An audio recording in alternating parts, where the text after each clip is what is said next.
Shalom, shalom à tous. Bienvenue, bienvenue à l'église La Grâce de Dieu Paris-France. Nous sommes heureux de vous accueillir ce matin à notre prédication de chaque dimanche.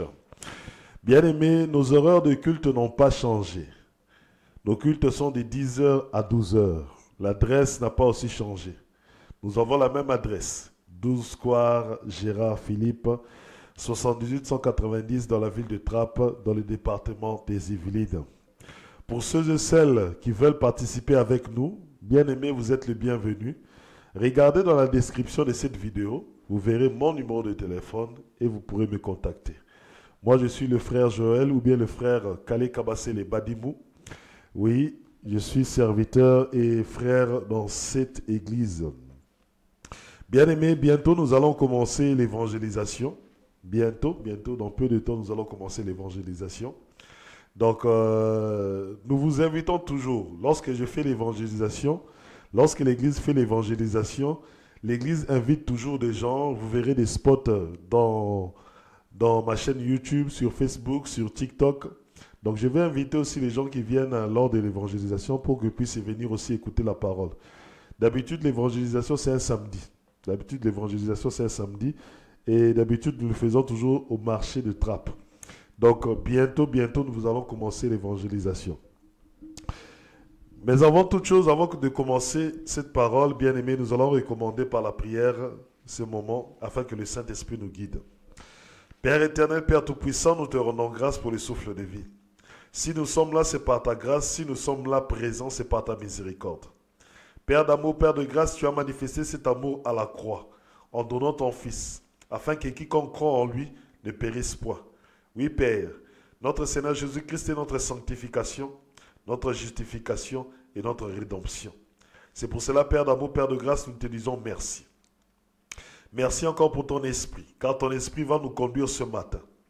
Ton esprit va nous parler. Enseigne-nous ce matin.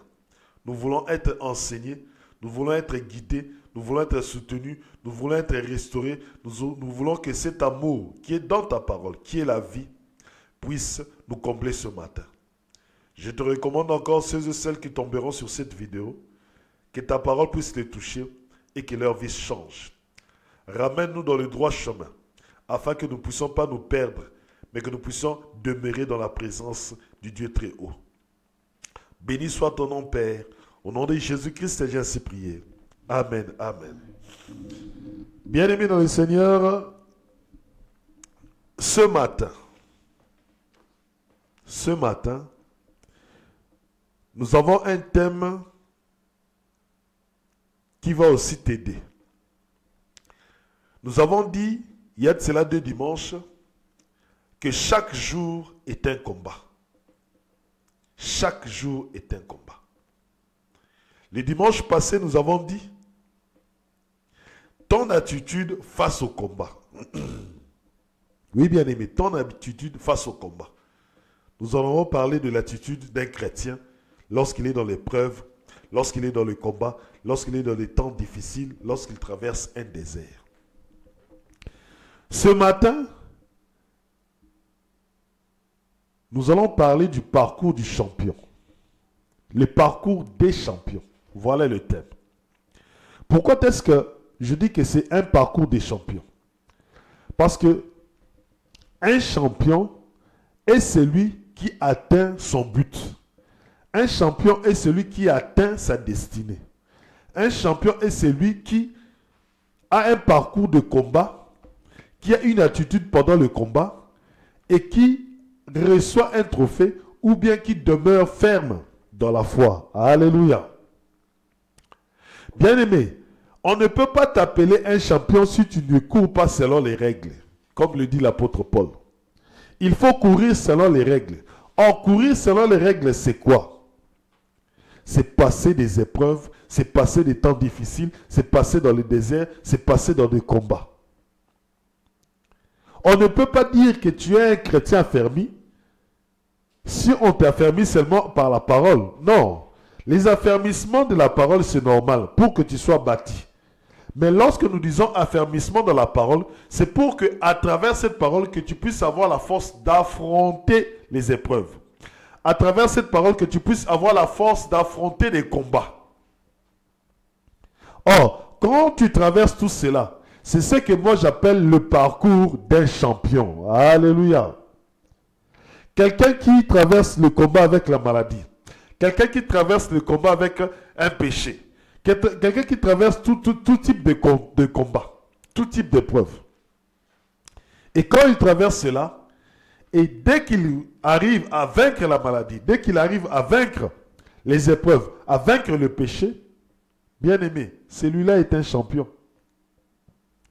Celui-là a le droit de se reposer. Celui-là a le droit de dire non, le Seigneur Jésus-Christ est vivant. Celui-là a le droit de dire que le Seigneur Jésus-Christ m'a soutenu. Prenons 1 Samuel chapitre 17. À partir du verset 9 jusqu'au verset 11. 1 Samuel chapitre 17, à partir du verset 9 jusqu'au verset 11.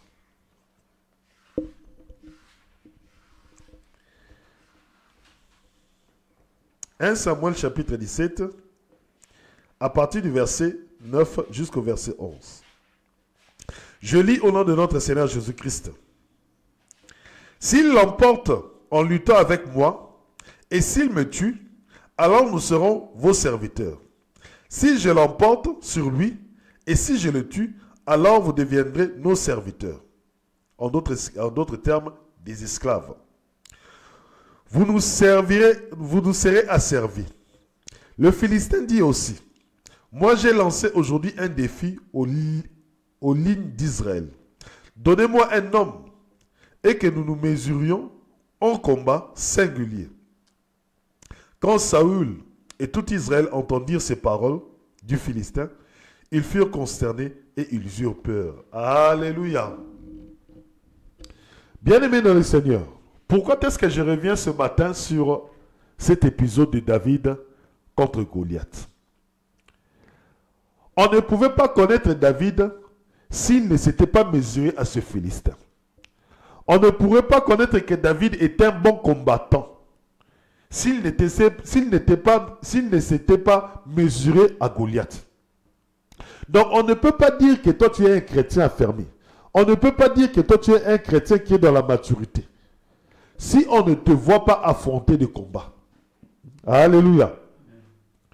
On ne peut pas dire que toi tu es un chrétien affermi où le Seigneur Jésus-Christ agit dans ta vie si tu ne te mesures pas à des épreuves. Le souci, c'est que les gens pensent que la vie chrétienne est une vie qui est facile. Est une vie qui est tranquille, pépère, une vie où toi, tu es là, le Seigneur Jésus-Christ fait tout, où toi, tu es là comme un patron, où toi, tu es là comme un, je ne sais pas, tu as mis tes pieds sur la table. Non, tu te dis, je suis tranquille. Bien-aimé, quand on appartient au Dieu véritable, quand on appartient au Dieu tout-puissant, sache que tu n'auras pas la vie tranquille. La vie ne sera pas pour toi un fleuve tranquille où tu seras tranquille chaque jour. Et qu'est-ce qui s'est passé quand nous regardons cette histoire? Le peuple d'Israël, le peuple de Dieu, il devait passer cette épreuve-là face aux Philistins.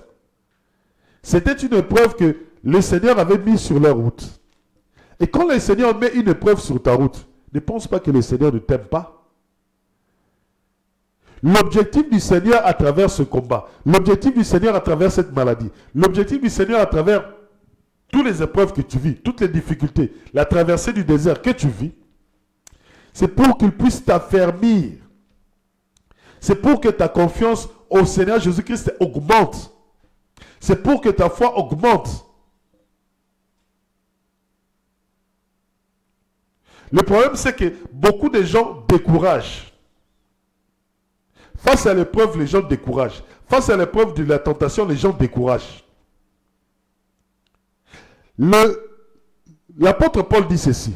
Aucune tentation ne nous est survenue qui soit au-delà de nos forces. C'est-à-dire que toute tentation qui viendra en face de toi, sache que cette tentation n'est pas au-delà de tes forces. C'est-à-dire que cette tentation est à ta mesure. Cette tentation est à ta portée.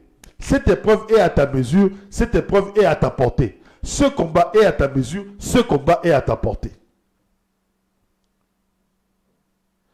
Le seul souci, c'est que quand tu es face à ce combat, tu décourages. Quand tu es face à cette épreuve, tu décourages. C'est là qu'il faut vraiment s'affermir dans la parole. Bien-aimé, lorsque nous disons que le parcours d'un champion, il est champion à cause d'un parcours. On ne devient pas champion comme ça. On ne devient pas champion comme ça. Même le Seigneur Jésus-Christ, pour qu'aujourd'hui nous puissions l'appeler Seigneur, pour qu'il reçoive le nom au-dessus de tout le nom, pour qu'au nom de Jésus-Christ, les démons soient chassés, pour qu'au nom de Jésus-Christ, les gens qui sont malades soient guéris, pour qu'au nom de Jésus-Christ, les gens qui sont esclaves du péché, qui sont captifs des démons, soient délivrés. Lui aussi a passé des épreuves. Lui, notre maître, lui, notre sauveur, a passé des épreuves. Mais toi, tu ne veux pas passer des épreuves. Tu vas me dire, frère Calais, Jésus-Christ n'est jamais tombé malade. Bien aimé, lis bien la parole. Non, Jésus-Christ n'a jamais eu la fièvre. Jésus-Christ n'a jamais eu le cancer. Jésus-Christ n'a jamais eu le sida. La parole dit ceci dans Ésaïe chapitre 53. C'est par ces meurtrissures que nous sommes guéris. Qui dit par ces meurtrissures veut dire ceci. C'est par toutes les maladies de la terre, il a reçu que nous sommes guéris. Il y a eu échange. Lui, il a pris ta maladie, il t'a donné la guérison. Alléluia. Donc, quand quelqu'un maintenant comprend que c'est par ces meurtrissures que nous sommes guéris, lui, il a pris nos meurtrissures, lui, il a pris nos maladies, lui, il a pris nos défauts, lui, il a pris nos soucis. Il a tout pris afin qu'il puisse nous donner la bonne santé qu'il a. Mais pour qu'il puisse te donner la bonne santé que tu as à travers son nom, il a fallu qu'il passe des épreuves. Il a fallu qu'il aille jusqu'à la croix. Arrivé à la croix, avec encore les souffrances de la croix, il a fallu qu'il puisse supporter tous les insultes de ceux qui étaient à la croix, de ceux qui étaient là, en les regardant mourir. Oui, bien-aimé, ne pense pas qu'on devient champion comme ça. Ne pense pas qu'on devient un chrétien affermi comme ça. Il y a des étapes dans la vie chrétienne. Tu es bébé spirituel, tu es disciple et tu atteins la maturité. Donc, pour que tu puisses aller dans toutes ces étapes-là, il faut bien que tu commences par le bas jusqu'en haut. Et ce jour-là, c'est David qui devait passer cette épreuve-là. Parce que Saoul, le roi Saoul et tout Israël, personne n'osait affronter Goliath. Et pour que David puisse devenir le commandant de l'armée d'Israël, le général de l'armée d'Israël, il a fallu qu'il passe cette épreuve-là. David n'est pas allé en formation militaire. David, lui, il a suffi juste qu'il tue Goliath, directement il est commandant. David, lui, il suffit juste qu'il tue Goliath, il devient maintenant le général de toute l'armée d'Israël. Parce qu'il a seulement tué Goliath. Bien-aimé, tu peux atteindre des niveaux élevés juste avec une seule épreuve. Tu peux avoir la considération de la famille juste avec une seule épreuve. On peut te considérer dans la société juste avec une seule épreuve. On peut te considérer dans le quartier à travers juste une seule épreuve. Aujourd'hui, nous parlons de David. Mais mets-toi à la place de David. Lorsqu'il voyait Goliath. Alléluia. Mettez-vous à la place de ces témoins-là. Mettez-vous à la place de David. Mettez-vous à la place d'Abraham. Mettez-vous à la place d'Isaac. Mettez-vous à la place de Jacob. Mettez-vous à leur place. Mettez-vous à la place de Jephthé.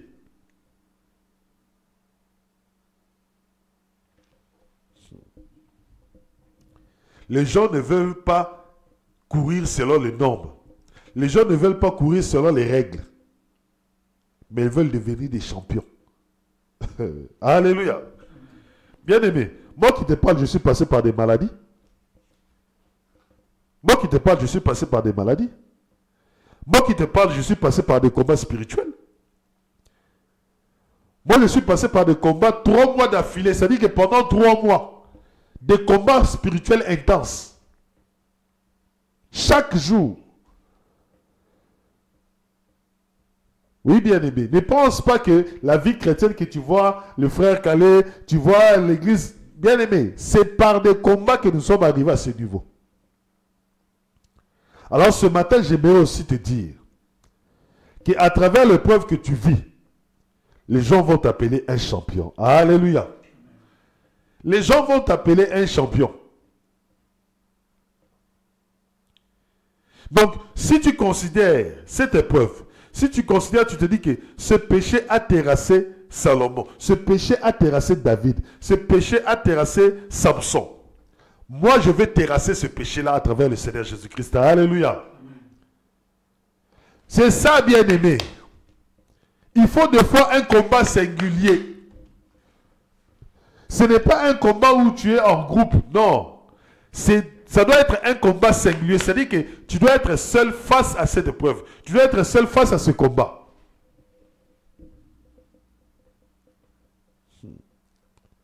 Mais remarquez une chose. C'est que David, lorsqu'il est venu, il était le seul à dire, à appeler Goliath incirconcis. Alléluia. David dans le champ de bataille, il est le seul à appeler Goliath incirconcis.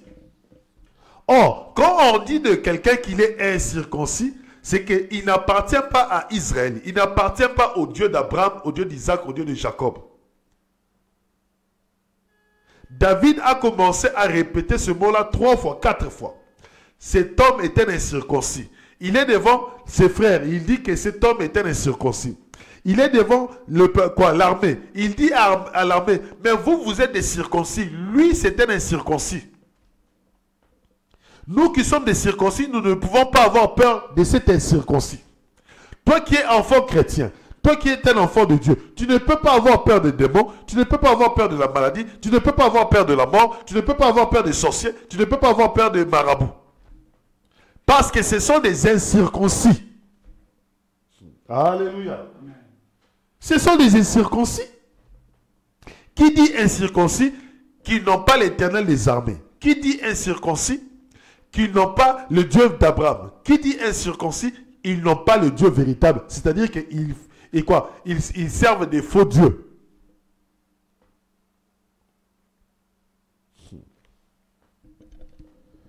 Donc vous pensez que lorsque David disait ça, ce n'était pas spirituel. David disait ça parce que c'est son identité spirituelle de Goliath. L'identité spirituelle de Goliath, c'était un incirconcis. Et face aux incirconcis, l'Éternel des armées ne rigole pas. Il ne rigole pas. Tu vois, les chrétiens, ils ont peur des sorciers. Ah, les sorciers vont m'attaquer la nuit. Les sorciers vont faire ceci. Les sorciers vont faire cela. Mais ce sont des incirconcis. La première des choses, c'est ton langage. Voilà le langage d'un champion. Saoul et toute l'armée avaient peur. Mais David a dit, c'est incirconcis, moi je vais le tuer. Pourquoi l'a-t-il appelé incirconcis? Il dit d'abord ce Philistin. Ok. Entre de la nature humaine, lui il est israélite, celui-là est philistin. Mais spirituellement, David est un serviteur de l'Éternel, Goliath est un incirconcis.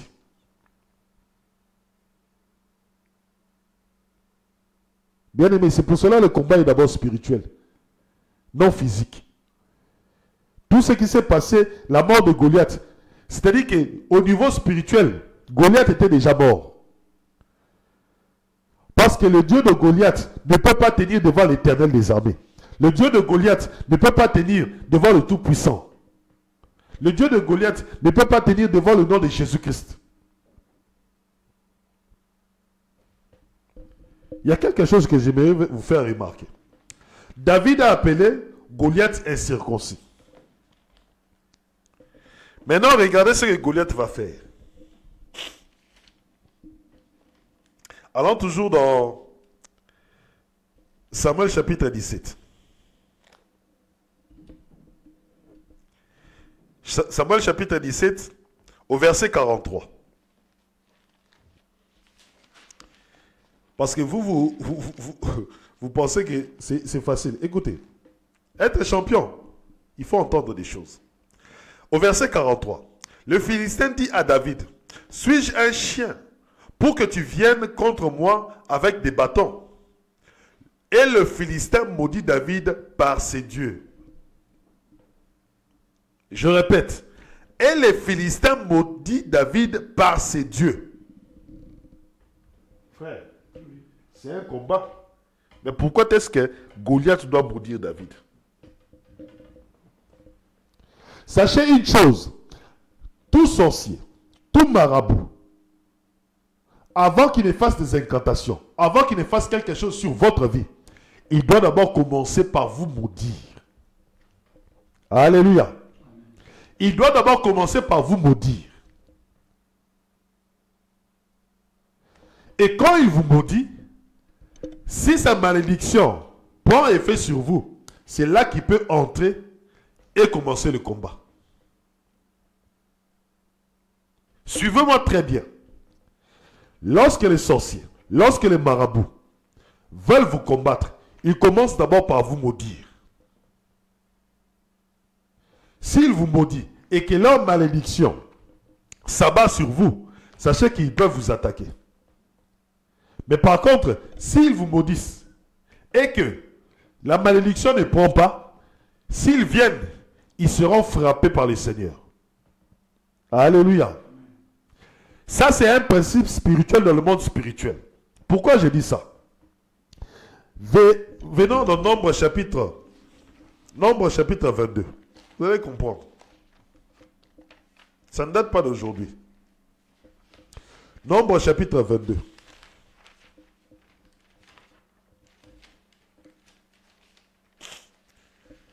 Nombre chapitre 22. Bien aimé, nous allons comprendre à partir du premier verset. Balak, fils de Sippor, vit tout ce que Israël avait fait aux Ammonites, aux Amorites. Moab fut pris de panique devant ce peuple, car ils étaient fort nombreux. Moab eut peur des enfants d'Israël. Il dit aux anciens de Madian, « Voilà cette multitude en train de tout brouter autour de nous, comme un bœuf broute l'herbe des champs. » Balak, fils de Sippor, était roi de Moab. En ce temps-là, il envoya des messagers demander Balaam, fils de Béor, à Pétor, sur le fleuve au pays de fils d'Amav. Il lui disait, voici que le peuple qui est sorti d'Égypte a couvert tout le pays. Il s'est établi en face de moi. Viens donc, je te prie, et maudis-moi ce peuple, car il est plus puissant que moi. Ainsi pourrons-nous le battre et le chasser du pays. Car je le sais, celui que tu bénis est béni, celui que tu maudis est maudit. Alléluia. Bien-aimé, tu vois les principes des sorciers? Bien-aimé, vous voyez les principes des sorciers? Ils savent que tu es fort. Ils savent que tu as le Seigneur Jésus-Christ. Et pour qu'ils puissent te battre, ils doivent commencer à te maudire. Or, comme ils doivent commencer à te maudire, comment est-ce que la malédiction va se présenter devant toi? La malédiction ne viendra pas comme ça. La malédiction se présentera en face de toi comme des tentations. Comme des tentations. Ils vont envoyer des pensées. Oui, bien-aimé. Lorsqu'on vous dit que le combat est spirituel, le combat est vraiment spirituel. Ils font tout pour que tu puisses ouvrir même une seule porte du péché, afin qu'ils entrent dedans. Afin qu'ils entrent à travers cette porte. L'armée de Moab était plus puissante et plus forte que l'armée d'Israël. Eux, ils étaient nombreux. L'armée d'Israël était petite. Elle n'était pas une armée nombreuse. Mais la manière dont Israël s'était étendu, la manière dont Israël était fort, les gens voyaient comme si Israël occupait tous les terrains. Balak n'avait pas de chance s'il allait combattre contre Israël. Il devait d'abord faire que la malédiction puisse arriver sur Israël. Il devait d'abord maudire Israël. Bien aimé, peut-être en ce moment, il y a des sorciers, des magiciens, des marabouts qui te maudissent matin, midi et soir. Si tu n'as pas le Seigneur Jésus-Christ, bien aimé, tu vas tomber. Tu vas tomber. Toi, tu vas me dire, non, sache que moi, je suis quelqu'un, je ne crois pas au Seigneur Jésus-Christ, je ne crois pas à ces gens. Bien-aimé, sache que comme tu ne crois pas, tu tomberas face à des marabouts. Spirituellement, tu n'es pas fort.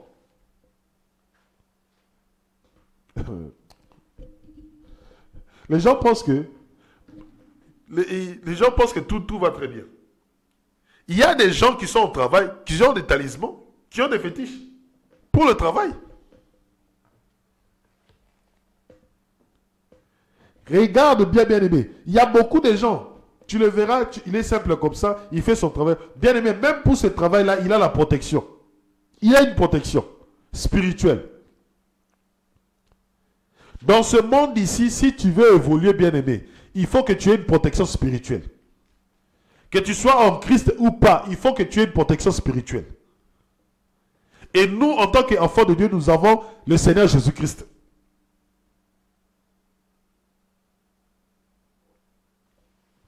Et vous posez la question, comment est-ce que ces gens-là, ce sont des païens, les sorciers ne les voient pas. Bien aimé, ces gens-là vivent sous la malédiction. Ces gens-là vivent, celui qui n'a pas le Seigneur Jésus-Christ, il vit sous la malédiction. Moi, je ne crois pas au Seigneur Jésus-Christ. Oui, tu es maudit. Tu vis sous la malédiction.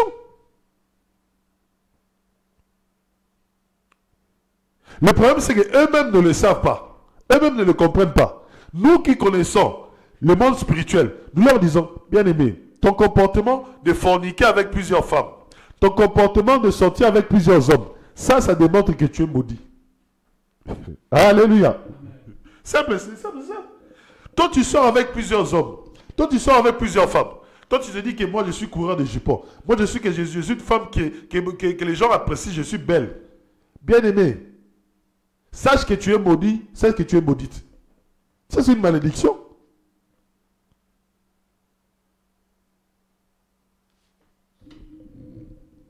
C'est pour cela, bien-aimé. Quand le diable veut t'attaquer, il regarde d'abord, est-ce que celui-ci a Jésus-Christ dans sa vie? La première des choses, lorsque les démons, lorsque les sorciers, les magiciens veulent t'attaquer, la première des choses, ils regardent. Celui-ci a-t-il Jésus-Christ dans sa vie? Amen. Vous pensez que la malédiction, c'est être pauvre.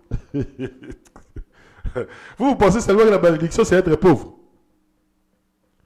Balak, qui ça? Goliath était un incirconcis. Mais est-ce qu'il était-il pauvre?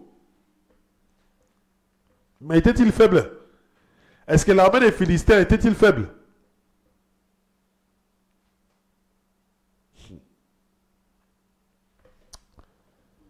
Sodome et Gomorrhe.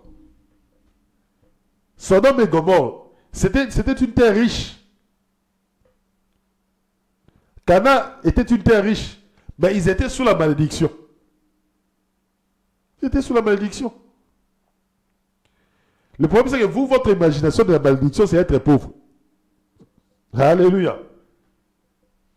Il y a des gens ici en Europe, ils n'ont pas le Seigneur Jésus-Christ. Ils sont maudits. Ils sont sous la malédiction.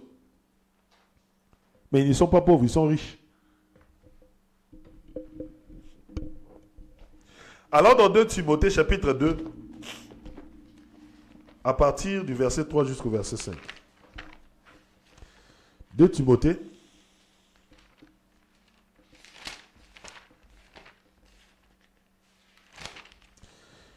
Deuxième épître de Timothée, à partir du verset 2, à partir 2 Timothée, chapitre 2, à partir du verset 3 jusqu'au verset 5.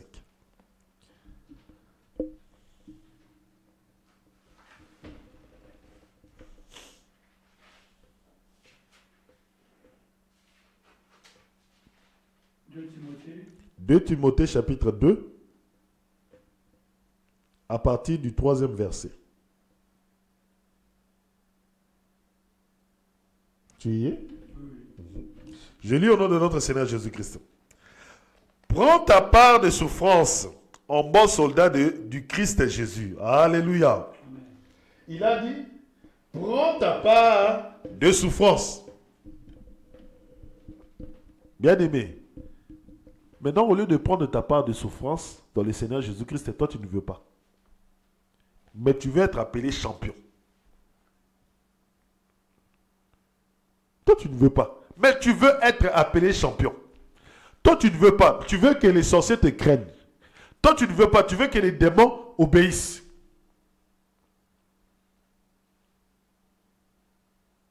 Bien-aimé, prends ta part de souffrance dans le Seigneur Jésus-Christ. Ce que tu as appris de moi, non, dans le métier des armes, personne ne s'encombre des affaires de la vie civile, s'il veut donner satisfaction à qui l'a engagé. De même, l'athlète ne reçoit la couronne que s'il a lutté suivant les règles. C'est au cultivateur qui travaille dur que doivent revenir en premier lieu le fruit de la récolte. Comprends ce que je veux dire. D'ailleurs, le Seigneur te fera tout comprendre. De même l'athlète ne reçoit la couronne que s'il a lutté selon les règles. Frère, face à la maladie, face au péché, face au combat, tu dois lutter selon les règles. Et la règle, c'est quoi? C'est de persévérer dans la foi. C'est de demeurer dans la parole. C'est de t'affermir, de rendre encore de plus en plus fort, de surmonter les épreuves. Tu ne peux pas être couronné, mon frère. Tu ne peux pas être couronné, ma soeur, si tu ne joues pas selon les règles. Et selon les règles, c'est quoi? De prendre ta part de souffrance. Amen. De prendre ta part de souffrance. Je vous ai parlé dimanche passé d'une personne qui avait le cancer. Bien-aimé, tu crois que cette personne-là, lorsqu'elle partait en chimio, tu crois que c'était facile? C'était fatigant, c'était épuisant. Parce que je connais ce qui se passe là-bas. Mais quelqu'un qui est affermi, quelqu'un qui veut, qui est déterminé, bien-aimé, cette personne-là demeure ferme, malgré la fatigue du corps. Cette personne-là, tu verras se tenir debout ou prendre son temps de prière, malgré la fatigue. Cette personne peut dire, Seigneur, moi, je veux seulement dormir par terre, afin que cette maladie parte. Seigneur, je veux juste te consacrer, quand j'ai de la force, même 10, 15, 20 minutes pour prier, afin que cette maladie parte. Oui, bien-aimé. Il faut courir selon les règles. Prends ta part de souffrance. Le parcours d'un champion, ce n'est pas facile. Regarde Abraham. Abraham, sa femme stérile. Pendant 20 ans, pendant des années, elle a accouché à 90 ans. Tu crois que ce parcours-là était facile? Tu crois que le parcours de David était facile? Tu crois que le prophète Élie face au prophète de Baal à Mont Carmel, c'était facile? Tu crois qu'un prophète face à toute l'armée d'Israël, c'était facile? Mais toi, tu as le Seigneur Jésus-Christ, tu veux pleurnicher. Tu as le Seigneur Jésus-Christ, tu veux décourager. non, il y a trop de souffrance, il y a trop ceci, il y a trop cela. Tu n'as que des réclamations, tu n'as que des murmures, tu n'as que des... Tu es là, tu n'as que des réclamations. La vie chrétienne est difficile, venez soutenez-moi. Bien-aimé, à un moment, il faut un combat singulier. Tu ne peux pas y échapper. Tu ne peux pas y échapper. Nous sommes ici à l'église. Nous sommes à 2.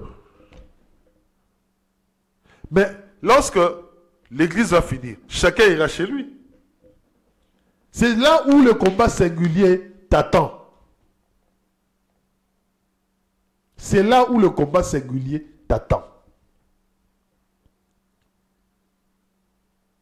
Bien-aimé, moi qui te parle, je te parle parce que je sais. Parce que je vois. Le combat singulier, tu dois passer par là. Tu ne peux pas fuir cela.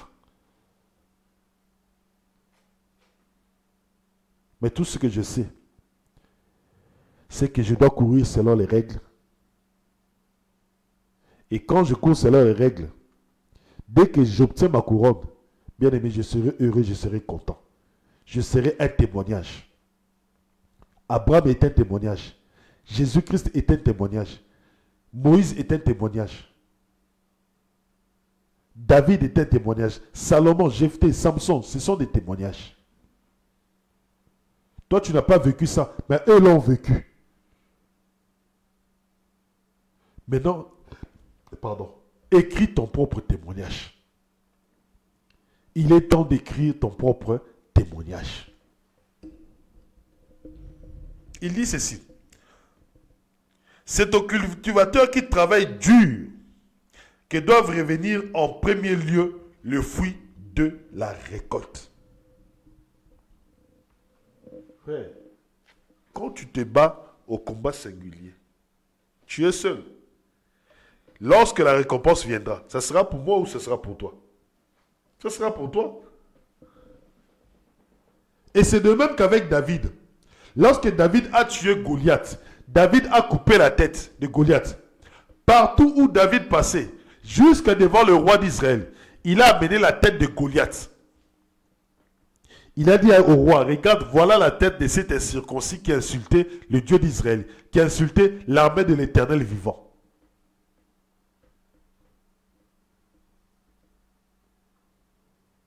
Bien-aimé, ça c'était un témoignage. Moi j'ai des témoignages. Le frère Suleiman a des témoignages. Toi tu as des témoignages. Mais c'était en combat singulier. C'était en combat singulier. Prenons 1 Jean chapitre 4 au verset 4 pour clôturer.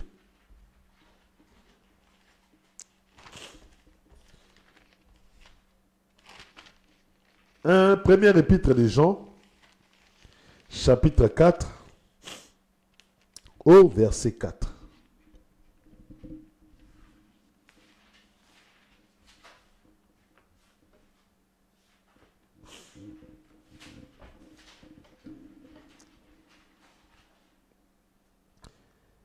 Chapitre 4, au verset 4. 1 Jean, premier épître de Jean, au chapitre 4.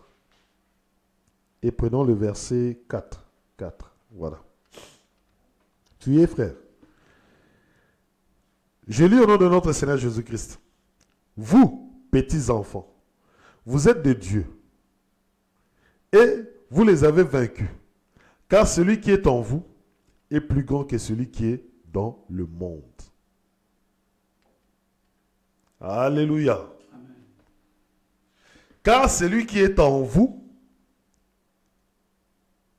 est plus fort et plus grand que celui qui est dans le monde. Bien-aimé, l'apôtre Jean nous dit ce matin, celui qui est en nous est plus grand et plus fort que celui qui est dans le monde. Celui qui est en nous est plus grand et plus fort que les démons. Celui qui est en nous est plus fort et plus grand que les marabouts. Celui qui est en nous est plus fort et plus grand que la maladie.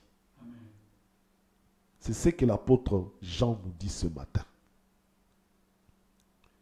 Si tu crois en cette parole, au combat singulier, tu vas vaincre. David a dit, toi tu viens avec moi, et tu viens contre moi, avec ton épée. Mais moi je viens devant toi avec le nom de l'Éternel. Bien-aimé, face au combat singulier, viens seulement dans ce combat avec le nom de Jésus de Nazareth, le Christ. Tu verras comment est-ce que tout le combat va changer. Tu verras comment est-ce que tout le combat va se terminer uniquement au nom de Jésus-Christ. Oui, bien-aimé, le parcours d'un champion. Voilà le parcours. Prions. Père, nous te bénissons pour cette belle parole. Nous sommes sur terre et nous avons un parcours. Nous voulons tous recevoir la couronne de victoire. Mais nous devons courir selon les règles. Père, nous acceptons de courir selon les règles. Nous acceptons de travailler dur comme des cultivateurs. Afin que nous puissions recevoir la couronne, afin que nous puissions recevoir la moisson qui est due à ceux qui travaillent dur. Père Tout-Puissant, nous savons que nous ne sommes pas seuls. Nous sommes avec ton Fils.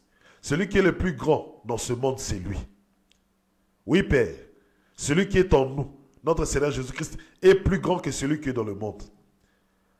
Nous n'avons peur de rien, ni de la mort, ni de la maladie, ni des démons, ni des marabouts, ni des sorciers. Parce que nous savons que notre vainqueur, le Seigneur Jésus-Christ, les a dépouillés à la croix. Et il nous a donné toute autorité sur les serpents, sur les scorpions. Père, que cette parole puisse nous affermir.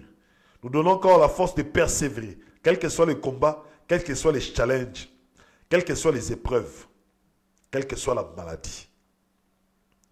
Tu es notre Dieu, tu es notre Seigneur et tu es notre salut.